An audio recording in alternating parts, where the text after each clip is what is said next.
Hello po sa inyo mga kasari, isang maulan na araw po sa ating lahat. Ngayon po ay araw ng Biyernes at talagang kanina pang umaga mga kasari ay talagang wala nang tigil yung ulan. So for today's video guys, meron akong i-share sa inyo na bagong katas na naman. Meron tayong mga nabili na gamit sa bahay guys.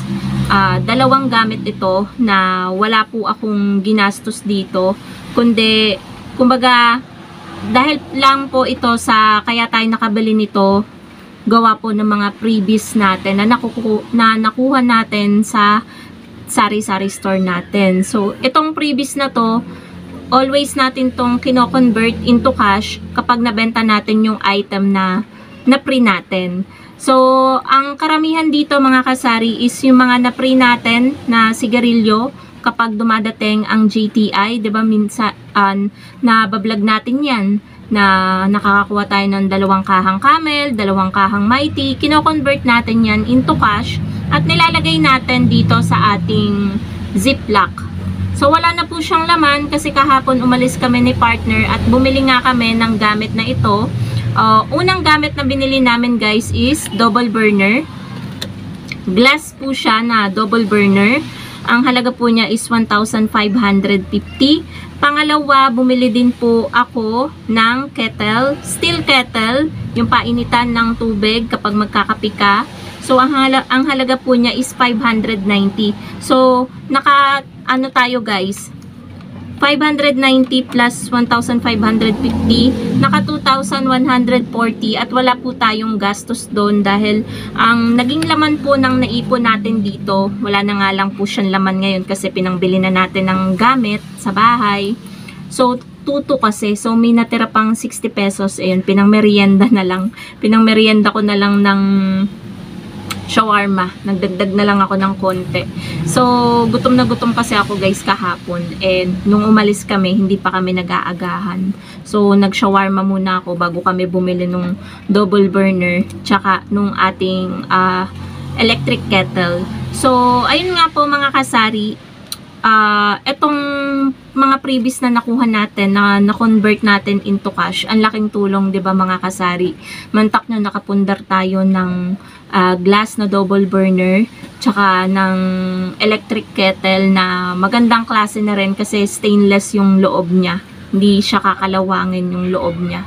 So, ayun po mga kasari, ipapakita ko po sa inyo yung gamit sa bahay na nabili po natin nang galing po sa freebies na nakuha po natin dito sa sari-sari store. Ayun guys, punta tayo dito sa labas. Medyo madumi nga lang guys dito sa labas kasi parang binabagyo tayo ngayon. Ayan nga o, baha dyan.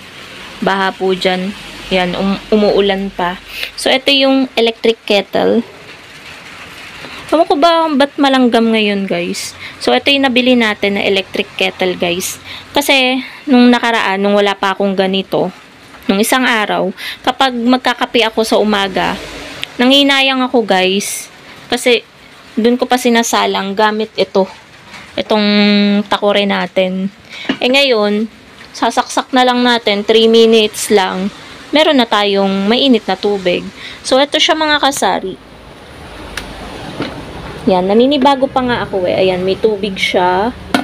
Tapos push lang to, masasarhan na. Pag o-open mo, push mo din. Pupush mo din para masarhan. Tapos ito yung on. Pipindutin lang yan pa ganyan. Tapos kusa na siyang mamamatay kapag kumulo na yung tubig. So, kailangan nga lang ng ganito.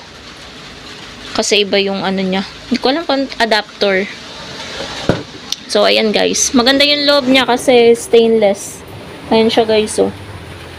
Tsaka ang naano din niya, marami din yung tubig na mailalagay. Hindi siya ganun kaliit. So 'di ba guys, 590. Sa ano nga pala namin to binili sa Mr. DIY sa Premier Silang. Sa may crossing lang yan guys. Kasi namili din kami kahapon guys sa Pure Gold. Mas inuna namin pumunta dito sa Mr. DIY sa Premier. Tapos tsaka kami nag Pure Gold. Namili kami ng mga paninda. So, ito naman guys, yung ating pangmalakasan na glass, double burner. Ayan, ang ganda niya talaga. Alagang-alaga namin ngayon siya ni partner. Ayan. So kapag natutuluan ng mantika or ng pinagkuluan ng sinaing, pinupunasan ko kagad. So ayan po siya, maganda siya. Kasi nung nakaraan guys, yung dahilan ng pagbili namin nito, biglaan lang to. Kasi nung nakaraan guys, alam ko talaga, hininaan ko yung sinaing ko. Tapos, maya-maya biglang nangamoy, sunog na yung sinaing ko. Hindi na makontrol ng ayos itong pihitan. Tapos ito, yung luma namin, ayun guys, ipapamigay na namin. Nakabalot na siya sa karton. Hindi pa lang nakukuha kasi maulan. Yung kanan nung yon, yung burner namin na yun, double burner din, na nakabalot na yan. Ito, yung ganito niya, hindi na mabuksan ng ayos, makakasampung ganun ka bago umapoy. Tapos yung dito, hindi na siya makontrol yung paghina at paglakas. Kaya napilitan na talaga kaming bumili ng bagong mas pina-level up na double burner kasi glass ito. So, iniingatan lang namin guys. Yan, syempre, kung gusto mo namang magtagal ang mga appliances mo, mga gamit sa bahay, kailangan talaga is iniingatan. So, ayan, malinis siya. Pati ito, walang dumi. Kahit nagamit na namin yan kahapon at ngayon. So, pasok na tayo guys. Yung halaga pala ng glass double burner guys is 1,550. Tapos yung ito yung lalagyanan ng electric kettle. Ayan siya guys, 1.8 liters capacity, 590 pesos, quality excellent trust, ayan nakalagay. So ayan siya, made in China, ayan. Tingin ko naman magtatagal to sa akin mga kasari.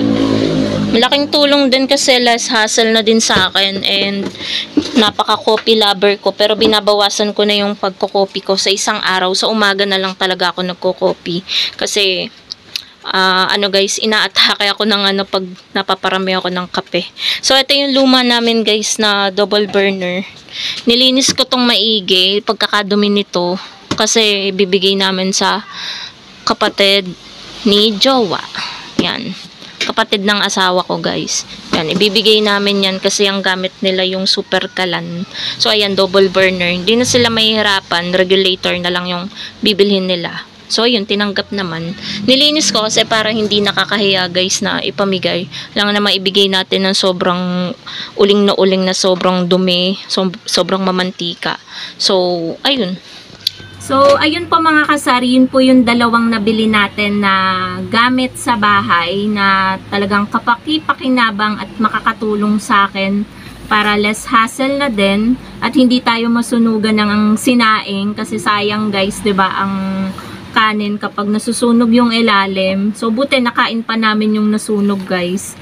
So, ayun po, ang laking tulong 'di ba mga kasari ng mga freebies. Kaya ipunin po natin, baka makapundar din po kayo ng gamit sa bahay dahil sa mga freebies na nakukuha po natin sa ating sari-sari store.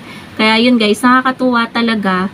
And ano pa ba masasabi ko? Namili 'di ba kami kahapon din guys sa Pure Gold. Buti nga hindi ganito yung panahon kahapon. So medyo madami din kaming napamili. Halos araw-araw na talaga kaming namimili guys kasi halos laging sarado yung mga tindahan sa labas. As in guys, yung tindahan dito 3 araw nang sarado kaya nadadagdagan yung customer natin. Mabilis maubos yung paninda natin. And good news naman yun sa atin kasi nakakabenta tayo. Nakakapagod nga lang guys kasi talagang halos hindi ka makaupo dahil sunod-sunod yung bumibili. Pero ox na ox naman mga kasari. Mas okay naman yun kesa naman mangalay ka kakaupo dahil walang bumibili. So yun lang naman mga kasari ang ating vlog for today. Yung mga bagong katas ng mga nakukuha nating freebies. 2 gamit agad yung nabili natin sa ating bahay. So, yun lang guys. Thank you so much for watching and happy selling po sa inyong lahat. Bye guys!